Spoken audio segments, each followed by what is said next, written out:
Olá, sejam bem-vindos. Este material foi produzido pelos bolsistas do Residência Pedagógica João Lucas e Amanda Lucilene. Nele, revisaremos os tipos de propagação do calor e suas propriedades. Nele também, visitaremos, sob a ótica da física, um dos locais mais conhecidos da cidade de Porto Velho. Mas antes de iniciarmos nossa visita, vamos relembrar. O que é a condução? Bem, a condução é um processo de transferência de energia térmica que ocorre de uma partícula para outra, através de colisões entre elas, alterando, por consequência, sua agitação térmica. Mas o que isso tudo significa? Veja a figura na tela. Imagine que a partícula que está mais à esquerda no interior do corpo passa a receber uma energia de uma determinada fonte.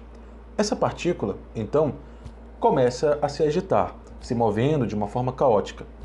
Eventualmente, essa partícula acaba por colidir com uma segunda partícula, fazendo com que essa, por sua vez, se agite também, colidindo eventualmente com uma terceira, e assim por diante, de forma que a média da agitação das partículas cresça, ou seja, de forma que a temperatura aumente, já que ela é a medida da agitação térmica das partículas.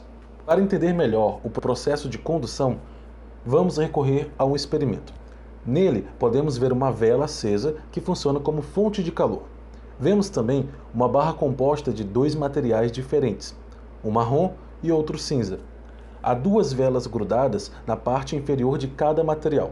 Há também 5 termômetros dispostos em posições diferentes, ou seja, que medem a temperatura de partes específicas da barra. Vejam, conforme a temperatura do centro das barras aumenta, no resto dela também há aumento, de forma que a parte da barra que alcança a temperatura suficiente para uma vela cair é a parte da vela verde, em seguida a rosa, depois a laranja e por último a roxa. Observem que mesmo sem a chama da vela incidir diretamente nas outras partes da barra, o calor ainda é transmitido através do processo de condução. Podemos ver também que o metal marrom alcança a temperatura necessária bem mais rápido que o metal cinza, indicando para a gente que há condutores melhores do que outros. No nosso caso, temos o marrom conduzindo mais que o cinza. E já que tocamos no assunto dos condutores, podemos ir de fato à nossa visita. Bem, aqui estamos no espaço alternativo, visualizando a passarela. Ela será o alvo da nossa análise.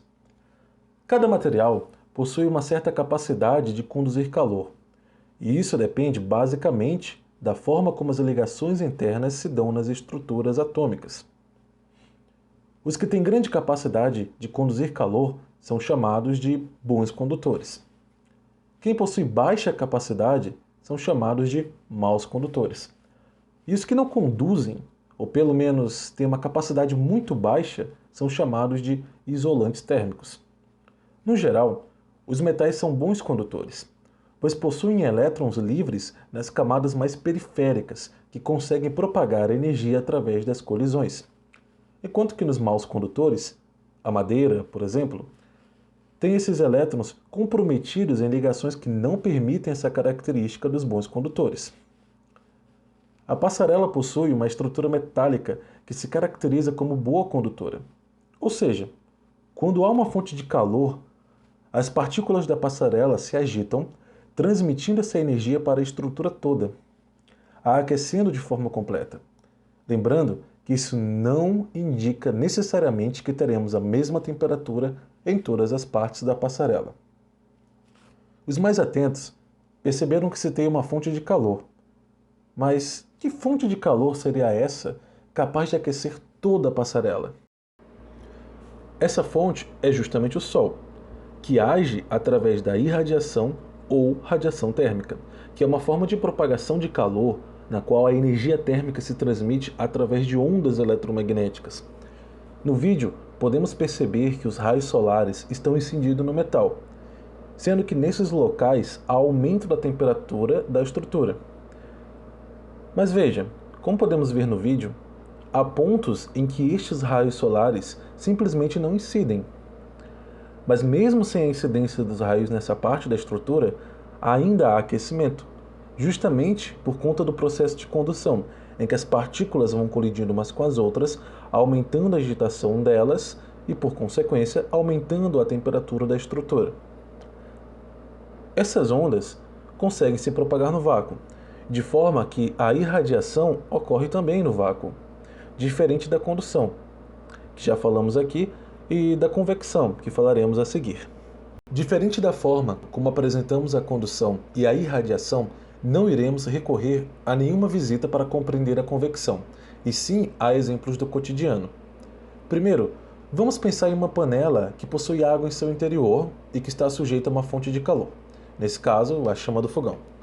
Se medirmos a temperatura da água perto da superfície e depois no fundo da panela, veremos que há uma diferença, sendo que no fundo a temperatura é maior. Isso ocorre porque a água que está no fundo da panela é aquecida primeiro, por condução, e acaba, por conta da dilatação térmica, tendo sua densidade diminuída. Então, como a água de cima tem uma densidade maior que a de baixo, a de cima acaba por afundar, jogando a água quente para cima. Depois, a água quente que desceu aquece de forma a subir e assim por diante. Sendo que esse movimento cíclico é chamado de corrente de convecção.